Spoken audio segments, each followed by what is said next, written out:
We continue in this Lenten season to begin the sermons with a confession, a witness from a parishioner, a participant in the Sacred Ground series on faith and race. Of course, some of us did last year. Diane Guinta, thank you. Good morning. I'd like us to think about what young people call representing. I don't mean wearing your Warriors jersey on game day, but representing right here at St. Mark's. In my Sacred Ground journey, I learned a lot about my own ignorance and racism, unintentional, but painful and harmful to others. So the question is, what are the 50 of us who studied and prayed the Sacred Ground curriculum, and the 30 or 40 of us who are participating in the Lenten program? What are we going to do with this knowledge, with this deep sorrow?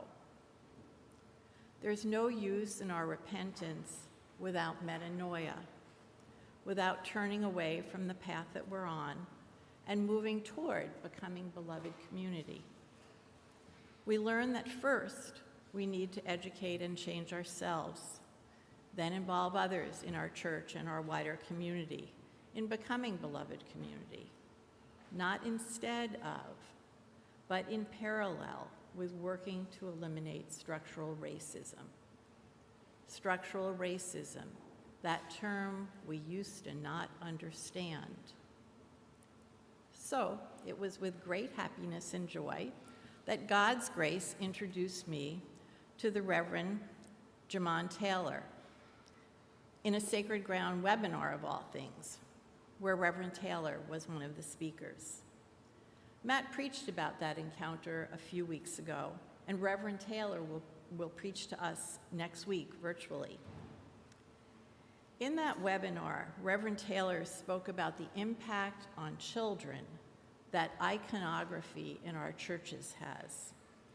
He cited the work of Stanford professor of psychology, Stephen O. Roberts. Professor Roberts' research on imagery of God arose from his being puzzled as a Black child attending an almost all-Black church with a Black female minister. He was puzzled about why all the images of God and Christ were of white men. His recently published research involves 7 separate studies on adults and children regarding the imagery of God and worldview. Here are 2 of his team's research findings. The stronger an adult's faith is, the more likely that adult identified God with white male images and perceived only white men as worthy of leadership positions. And further, the extent to which children drew God as white males predicted how many white people they identified as bosses when they were shown 12 pictures of random faces. Let's sit with that. This reminded me of my own students at St. Elizabeth Seton School, 75% of whom were Latino. Their eyes lit up at the Latter-day Saints Nativity exhibit when they saw the nativity scenes that showed the Holy Family that looked like them. The nativity scenes from South and Central America. And at that same time of year, we celebrated their absolutely favorite holy day, the Feast of Our Lady of Guadalupe. But I too have had a similar experience. The first time I saw a woman priest preside was at the Thomas Merton Society Catholic service, what we called the rabble-rouser service.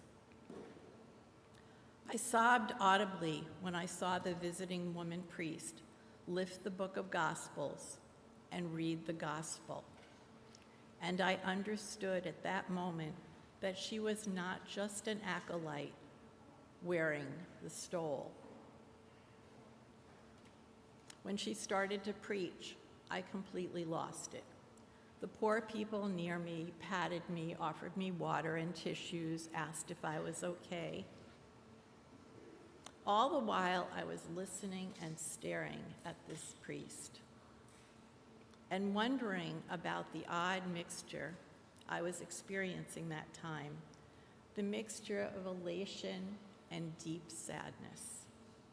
Elation for experiencing what I had longed for intellectually for so long, but deep sadness for what it meant to never have seen myself represented as that close to God by a living human being.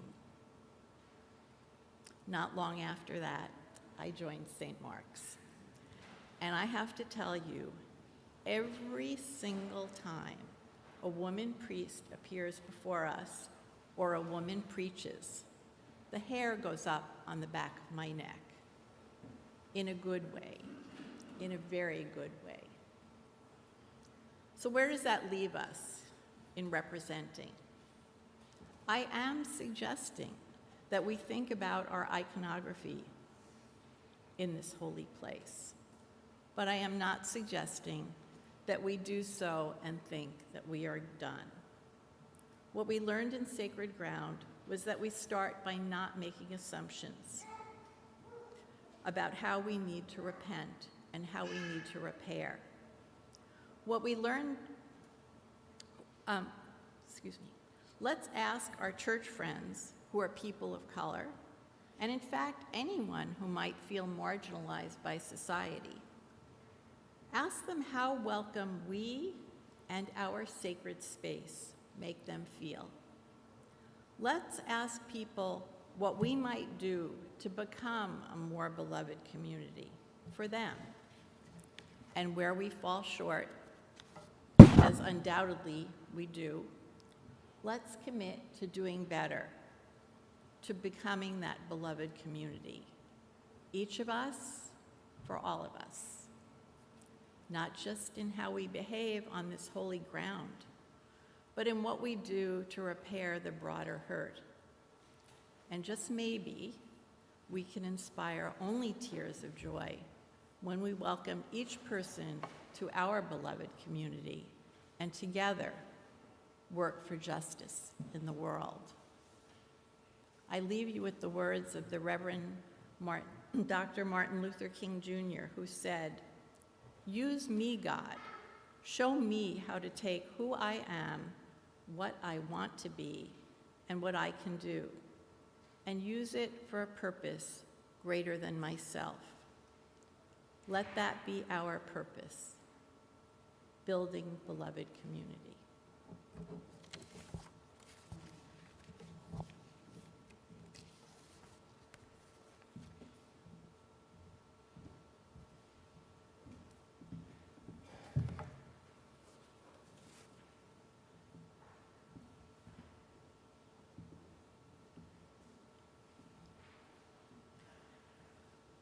What does God look like? Does God look like a burning bush, a pillar of fire, a big cloud? Does he look like a large bearded white man somewhere up in the sky? Does God look like a mother hen brooding over her chicks? What does sin look like? Does sin look like blood mingled with sacrifices to idols? Does sin look like darkness, blindness, blackness? Does sin look like a crushed windpipe, a weeping mother, a bleached coral reef? What does a fast look like? Does it look like hunger, crankiness, ash-smeared faces? Does a fast look like a walk in the desert, 40 days without chocolate? Does it look like a broken chain, a lifted yoke, a hand outstretched?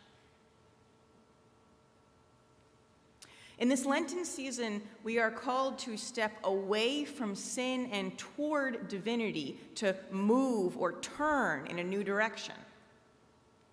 You see what I did there? That's an image, a symbol.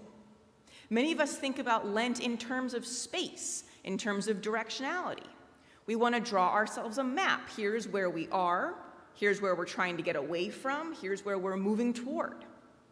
But once we've drawn that Lenten map, once we've imagined for ourselves that flat plane with the X marks the spot and the dotted pathway we intend to walk down, we risk getting stuck in that image. Maps are powerful, they're useful.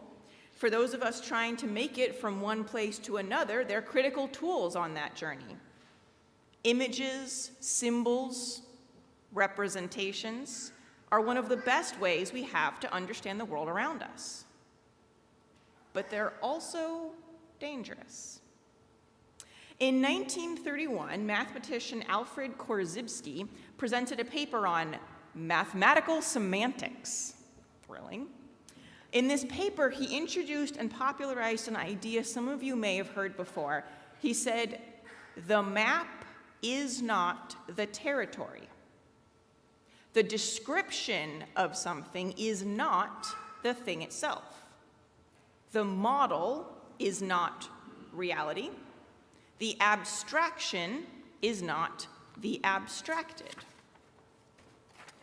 When we get too attached to the words we use for things or the images, when we replace reality with the symbols that help us make sense of it, when we mistake the map for the territory, we lose sight of the much bigger, much broader, much more complicated world in front of us. In college, I took a number of courses on semiotics, the study of language and meaning-making, and a number of courses on sociology, the study of social constructions and their influences. So you're lucky this sermon is not several hours long. But in one of those courses, our professor asked us whether we felt there was a fundamental difference between women and transgender women. One of my classmates raised their hand and said, "Of course there are. Otherwise, we wouldn't have two different words for them." Of course they're different.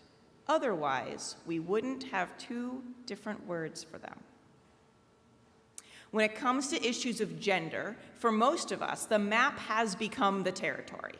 The shorthand we use to make sense of a brilliant, beautiful spectrum of identity has gotten confused with the fundamental nature of the world itself. All of us have minds filled with symbols, with images, with representations that make up our maps. Maps that simultaneously help us navigate and prevent us from seeing the territory around us. What does a woman look like? What does a priest look like? What does God look like? In today's Old Testament reading, God resists Moses' attempts to find a simple word for God, to place a pin on a map, to collect an image. All God will say when asked who God is, "I am who I am." I am not the map. I am the territory. I am the world around you, the fabric of your reality. I refuse to shrink into any of the linguistic or representational boxes that your human mind craves. What does God look like? God looks like God. No more, no less. Still, God reaches through that unknowable divinity to make God's self more comprehensible to Moses. God appears as a burning bush, an audible voice. God tells Moses to remove his sandals, not because the presence of shoes somehow diminishes God's power and love, but because we as humans do need tangible, representational ways to connect with the mystery of God's holiness. In Stephanie Speller's book, The Church Cracked Open, which we are reading together as a congregation, Speller uses the image of Mary's jar of perfume, cracked open and spilling out, to call us into a new way of thinking about God and the church. In a deft compromise between challenging our reliance on outdated symbols and providing a new image for our visual image symbol-creating minds, she asks us to think about a similar cracking open of our own thought, our own ideas, our own conception of the divine. When it comes to God, what representations have we mistaken for the represented? Where have we worshiped idols? The burning bush, our own bare feet, in place of the God they are meant to point us to? Where have we confused our own images, ones that very often look like ourselves or those we've been taught to identify with the true face of God? In the gospel today, Jesus reminds us not to confuse our own visions with God's reality.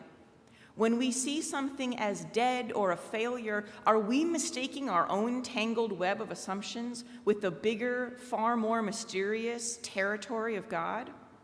When we conclude that something or someone is especially dangerous or sinful, whose truth is that?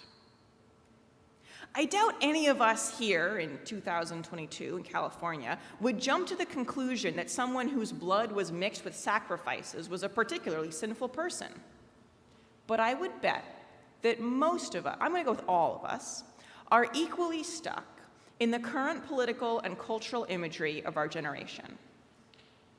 Ideas that equate dark with bad, feminine with weak, fat with lazy, are as woven into our minds as the taboo against bloody sacrifices would have been for Jesus' audience. This Lenten season, I invite us all to lift our eyes from our maps and try instead to look around the much weirder, much bigger, much more confusing, much more real territory. To let our imaginations become cracked open, to let in brand new images of justice, of righteousness, of love, of truth, of power. To constantly be asking ourselves, what does God look like? And to know that no matter what representations our map-seeking minds do come up with, they are all just dim reflections pointing us to the deeper, bigger, and far more inclusive territory of heaven that God is calling all of us to step into.